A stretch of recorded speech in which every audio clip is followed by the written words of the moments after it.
update o sytuacji z korbą 165, gdzie ostatnio przez parę tygodni jest to bardzo gorący temat z racji tego, że ostatnio postanowiłem sprawdzić konkurencję, co tam oni o tym sądzą i o tym mówią. To szczerze wam powiem, że no kurde, muszę to powiedzieć, że do większości z tych osób, które tam się wypowiadały, nie chciałbym iść na fitting. Sorry memory, ale takie jest moje odczucie. Jedynie mogę powiedzieć o Tomaszu, który naprawdę mega się wypowiedział na ten temat, nie jakimś gdybaniem, nie jakimiś tam spekulacjami, tylko po prostu naprawdę dużym doświadczeniem. Się pochwalił, nie pamiętam nazwiska, ale też ma swój kanał i tam opowiada właśnie dużo o treningu, także jak do Tomasza trafi ten film, to pozdrawiam. Cóż ja mógłbym powiedzieć? W tym momencie, jak nagrywam ten film przed wyjazdem, sprawdziłem sobie, że mam zrobione na tej korbie 1392 km. Patrząc na to, że mam zrobione w tej chwili 16, czyli można powiedzieć, że 1400 km i 60, teraz będzie jakieś 3 godziny jazdy na korbie krótkiej, czyli w moim przypadku 165 mm. Jak już mam okazję w tym momencie jechać pod górkę, zaczniemy temat od tego, jakie odczucia mam przy podjazdach, bo najczęściej się o tym mówi, że na podjazdach jest gorzej, że wjeżdżamy słabiej. Jak to u mnie wygląda? Powiem wam tak, że od momentu, kiedy mam tą krótszą korbę, przypomnijmy, że zeszłem ze 175 na 165, przekrok 80, wzrost 180, tak mniej więcej to wygląda. Nie użyłem kalkulatora, jak to na jednym z filmów było. Trochę mnie rozbawił ten kalkulator.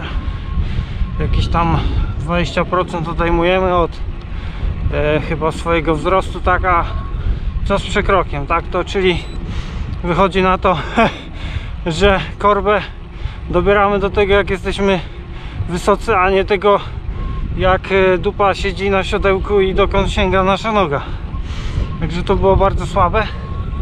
Dlatego, jak wspomniałem, że do niektórych fiterów, mając szacunek za ich doświadczenie i ciężką pracę, bo nie jest to łatwa robota, no to wolałbym się w swojej fachurze w ten sposób nie wypowiadać. Ale wracajmy do Worona Kolarzyn. Jadę sobie pod góreczkę i odkąd mam tą krótszą korbę, to jest po prostu mega przyjemność podjazdów pod górki. I mogę stwierdzić po tych 1400 km, znowu BMK, jak na ostatnim filmie, że mam większą kadencję pod górki niż wcześniej. Także nawet patrząc po watach, to mam większą moc generowaną pod wzniesienia. I teraz taki, myślę, że najbardziej obrazowy przykład to 2 lata temu, przygotowując się do rapu, czy jak to woli, niektórzy tego nie lubią, Mistrzostw Świata Ultra supportowanego, miałem takie wzniesienie, podjazd, gdzie był odcinek 15% wzniosu do góry i nigdy pod to mi się nie udało wjechać. Kolejną kwestią było to, że powyżej 10% Woron po prostu wysiadał. Siadał z siodełka i tyle było jechane. Od momentu zmiany korby mam mega przyjemność podjazdów i kolejne zobrazowanie. W tamtym czasie jeździłem na korbie GRX-a, tym lepszym, no chyba tak, no bo droższy to lepszy. Tam była konfiguracja 48-31 z przodu, a z tyłu wtedy pamiętam jeździłem na 34 największej koronce. Kolejna sprawa, wtedy była życiówka, jeśli chodzi o formę, wydolność, wszystko w Worona było top. No i wyobraźcie sobie, że teraz, będąc tutaj przed Alpami, mam taką góreczkę, gdzie mam 16%. Jest ona dłuższa od tamtej, no i taki od 10 do 16 ciągnie się jakieś pół kilometra. No idzie płuca wypluć, ale wyobraźcie sobie, że w tym momencie mam 34 mniejszą zębatkę z przodu, czyli już o 3 większą, i w tej chwili jako słabeusz stwierdziłem, że lepiej trenować na mniejszej, później na jakimś tam wyścigu czy maratonie przesiąść się na większą, i mam z tyłu 32. Czyli tak, z tyłu mam mniejszą, z przodu mam większą i bez problemu podjeżdżam pod 16%. Co do kadencji, to jest ona większa pod górkę. Jest to mega zauważalne, dlatego jak czytałem w opiniach, w komentarzach, że właśnie dużo tracą pod górkę, to najwyraźniej ta korba nie jest dla nich odpowiednia, bo jak się okazuje, są naprawdę fajne wzory, które można sobie gdzieś tam policzyć. Nawet te, które pod ostatnim filmem wam rzuciłem. Nawet chyba na jednym tym z wzorów był przedział, który powinien być odpowiedni dla nas, i na jednym z tych chyba u mnie wyszło między 162 do 168, a na jednym wyszło idealnie 165 i bardzo z tego powodu się cieszę, że zdecydowałem się na to, bo myślę, że taką mega ciekawostką jest to, że w tym momencie, kiedy robiłem ostatnio test FTP, nawet możecie go znaleźć na kanale, to było bodajże robione w grudniu, a miałem przerwę dwumiesięczną, bo od października nie jeździłem na rowerze, i na tej krótszej korbie wystrzeliło mi FTP większe niż przed tym, jak jeździłem w miarę regularnie. Kolejną sprawą, jak już ustawiłem, a o tym zaraz trochę to rozszerzę, ustawiłem sobie dokładnie bloki, czyli byłem na fittingu, to wyobraźcie sobie, że w tej chwili, jak robiłem test FTP, wtedy wypluło nam 185, a na chwilę obecną, bodajże po 2 jazdach, wypluło mi od razu 199.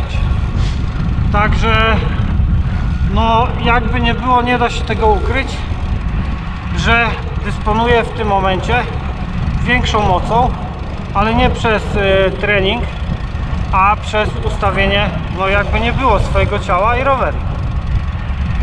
Ale za chwilę będzie ławeczka, porozmawiamy sobie dalej. No i panocki, wracamy do nawijki dalej. Takie piękne widoki i takie warunki Woron ma ostatnio, więc sam sobie zazdroszczę, że tu jestem. Wracając do tego fittingu, powiem wam, że stwierdzam, zmieniając korbę, zmieniając buty, zmieniając może bloki, nie, jak mamy te same buty, ale podstawową rzeczą jest nie może od razu fitting całego roweru, ale kurczę, ustawienie bloków przez fitera. Jest po prostu mega różnica. Nie robimy sobie wtedy krzywdy przez nasze, jak ja to mówię, kuślawe pedałowanie. Usługa nie jest jakaś super droga, bo około 150 zł, więc powiedzmy, jak kupujemy nowe buty, czy tam zmieniamy korbę i wiemy, że będziemy jeździli rok, 2 czy 3, to takie 150 zł przy tym, co nam to da, myślę, nie jest jakimś super ekstra wielkim wydatkiem. A ja mogę wam polecić 2 fiterów, nie jest to reklama, żeby nie było, Dlatego, że byłem do tej pory u dwóch i bardzo mi się to sprawdziło, bo jestem mega zadowolony. Teraz kontrowersja będzie. Kontrowersja. Zamościa, Woron, Kolarzyna. Polecam wam fitera ze Szczecina, czyli Pawła. Widzicie? I zapomniałem. Pawła. No i znowu zapomniałem. Ze Szczecina Pawła Cichockiego. Byłem zadowolony z tego fittingu pierwszego mojego w życiu, bo naprawdę było ustawione pode mnie fajne badanie w ogóle przed fittingiem, podejście, także super, mega, mogę wam polecić z tamtej strony Polski. I znowu Woron z Zamościa, polecam wam osobę nie z Zamościa, tylko z Rzeszowa. Tutaj polecam z czystym sumieniem, jeśli chodzi o, na razie mogę tyle powiedzieć, o ustawienie bloków w Velopoincie w Rzeszowie. Tam Kuba, znowu nie wiem jak ma na nazwisko, tam mamy w Rzeszowie Kubę Muriasa, jak się nie pomyliłem. Także ostatni mój właśnie fitting pod tą korbę 165 był właśnie u Kuby, co mi się podobało, mega podejście, bo tak sprawdził, że tak powiem, po Pawle fitting, czyli sprawdził jakie tam były parametry, zrobił takie małe, szybkie badanko, powiedzmy fizjoterapeutyczne, niepełne, tylko takie powiedzmy podstawowe, bardzo fajnie ustawił i jestem mega zadowolony, także mogę wam polecić. Także no tyle mogę na razie wam polecić, jeśli chodzi o fitting, bo takie mam doświadczenie, jeśli chodzi o fiterów. I teraz wracając znowu wracając do wracania, jeśli chodzi o ten fitting, to na pewno tym, że sobie sprawdzimy te bloki, czy są dobrze ustawione, nie zrobimy sobie jakiejś tam wielkiej krzywdy. Tak, wiem, napiszecie w komentarzach, no ale przecież ja nie robię dużo kilometrów, to ja sobie krzywdy nie robię. Tylko że tak samo jak ktoś na przykład Woron Kolarzyna wierci wiertarką przez 15 lat, to na pewno nie będzie miał później problemów z tym, że będzie miał jakieś drżenie rąk, problemy z nerwami w dłoniach i te sprawy. No w ogóle nie ma to wpływu na życie później, także pomyślcie o tym i sami wyciągnijcie z tego wnioski. Opowiem wam teraz o moich problemach, jakie stworzyła mi ta korba, żeby nie było kolorowo. Woron tak kolorowo nie miał z tym, że zmienił korbę i od razu pyk, waty mu wystrzeliły. Pierwszy, największy mój problem to było to, że nie mogłem stawać w korby, bo nie umiałem złapać kontroli nad rowerem, balansu. Po prostu bym się wypierteretował. No i powiem wam, że już chciałem, mimo tego fittingu, ustawienia bloków u Kuby, mówię, kurczę, no niemożliwe, że jeżdżąc wcześniej na korbie, wracając do odcinka wcześniejszego, 170 mm sprzed kilku lat, było wszystko ok. Jeździłem z jakąś tam torbą z tyłu, było ok, a teraz kurde nie umiem jeździć na rowerze. Twierdziłem, że zalecona kierownica, w moim przypadku, bo jestem wąski, 38 mm, 38 cm, po prostu stała się w pewnym sensie jakby za wąska, bo po prostu nie umiem złapać balansu. Zmieniłem na oryginalną, jaka była z Fujiksonem, 42, na której bolały mnie łokcie.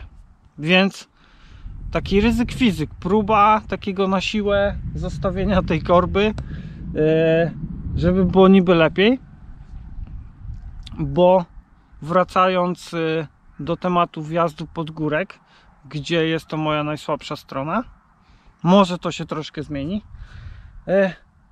Chciałem trochę na siłę właśnie zostawić, no bo kurczę, jeśli tu jestem lepszy, no to co taka kierownica ma mi przeszkadzać w tym, żeby być trochę lepszym.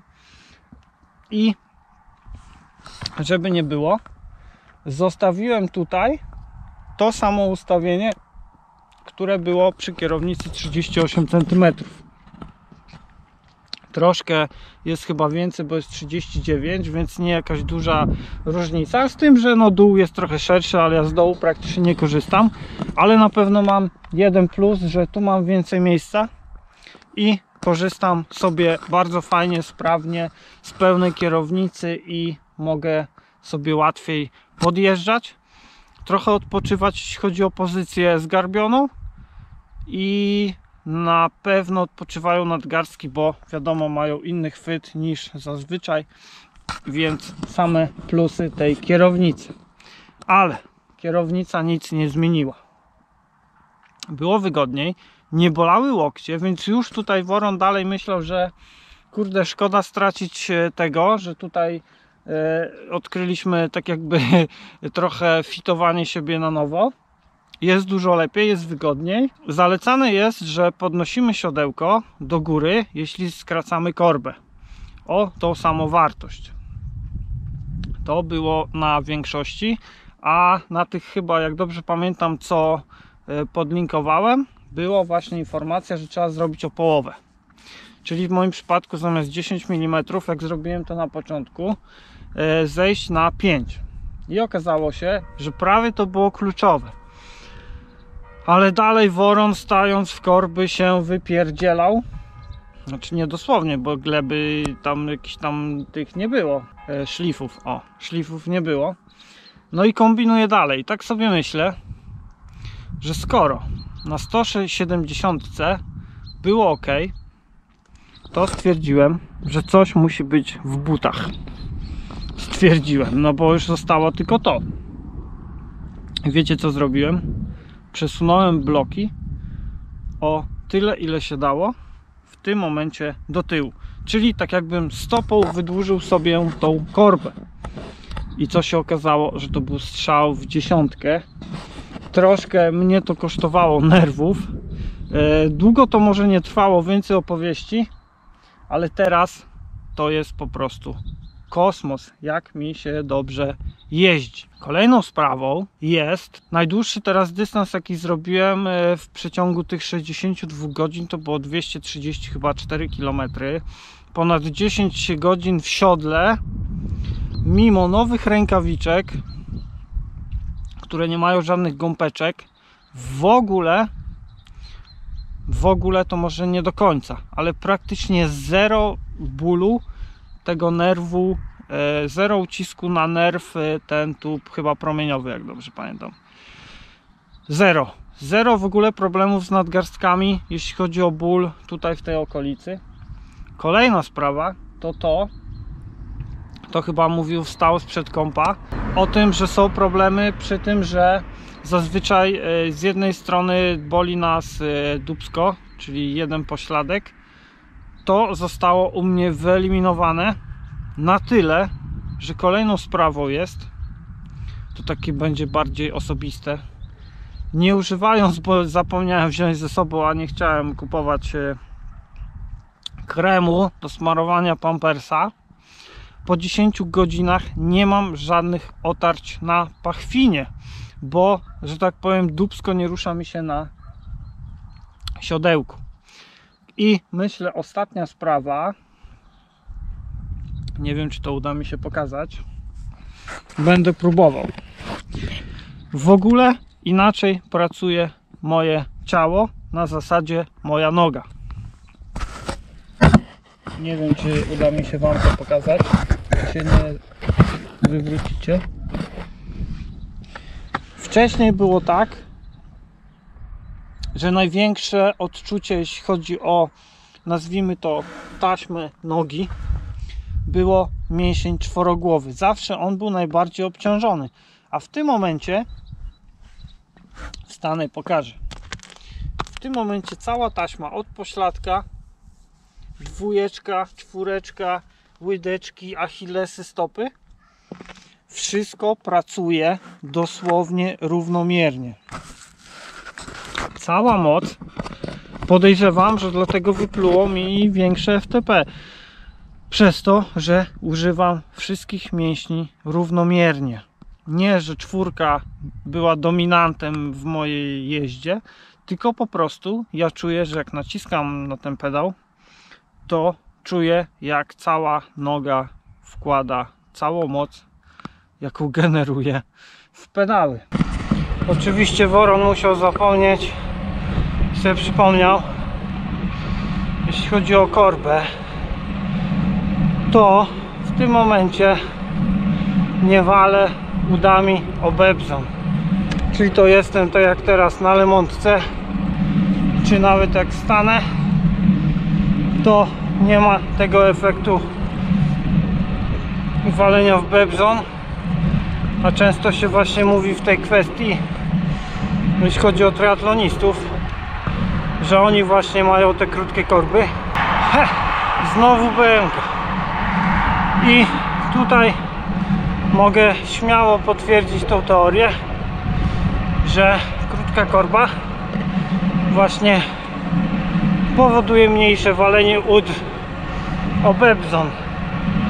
Kolejną sprawą, jaką zapomniałem wam jeszcze powiedzieć, jest to, że musiałem przesunąć kierownicę do przodu, czyli jakby ją przekręcić, ale minimalnie, bo zaraz wam pokażę. Na mojej kierownicy mamy takie znaczniki, pewnie co milimetr, może półtora. Jak widzicie, musiałem ją przekręcić tylko o taki jeden wskaźnik, czyli dajmy na to milimetr. I na momencie wcześniej drętwienie rąk, jakie występowało, bo po wycieczce z Warszawy, powiem wam, że ze 3 tygodnie dochodziłem do siebie, to tego nie ma. Kolejną sprawą jest na pewno też związane z tym, że nie walimy w bebzon udami, to, że tak jak fachowcy o tym mówili, ja nie jestem fachowiec, więc tylko powtarzam, że tak jakby bioderko się otworzyło i po prostu tak jakby był lepszy przepływ krwi, tlenu do mięśni i naprawdę się teraz zapierdziela. Zobaczcie, ile woron jedzie po prostu. To jest wręcz niemożliwe w moim przypadku, a jednak można. Kolejną sprawą jest to, że na przykład nigdy nie udało mi się w górach pojechać szybciej niż 20 na godzinę średnia. W tym momencie jeżdżę na podobnych warunkach, jak sprawdzałem statystyki wcześniejsze, a nawet mam większe przewyższenia i jestem w stanie przy podobnych warunkach, jeśli chodzi o wzniosy, wykręcać średnią do 23 na godzinę, więc no kurczę, no jest kosmos, a trzeba wziąć pod uwagę, że średnia w górach bardziej nam się podnosi przez to, nie to jak zjeżdżamy, moim zdaniem, a to jak podjeżdżamy, czyli podjeżdżam szybciej, efektywniej, więc tracę mniejszą średnią, jaką gdzieś tam sobie wcześniej wypracowałem. Nie wiem, ile to będzie trwało, trudno. Zasubskrybujcie kanał, dajcie lajka w górę, w dół. Możemy dalej pokonwersować, bo naprawdę pod ostatnim odcinkiem byłem zaskoczonym, patrząc po tym, jak opublikowałem swój odcinek, że pod moim filmem chyba było najmilej, najsympatyczniej, najfajniej się wypowiadaliście, bo pisaliście o swoich doświadczeniach i nie było jakiejś takiej zgryzoty i tego typu komentarzy, także dziękuję wam za to. No i co? Ja tutaj się zbieram, nagram jeszcze jeden film. Jak obejrzeliście do końca, to będzie porównanie oponek GP 5000 STR, które na ostatnich zakupkach były zakupione, bo też są bardzo ciekawe wnioski, także zapraszam, trzymajcie się, hej!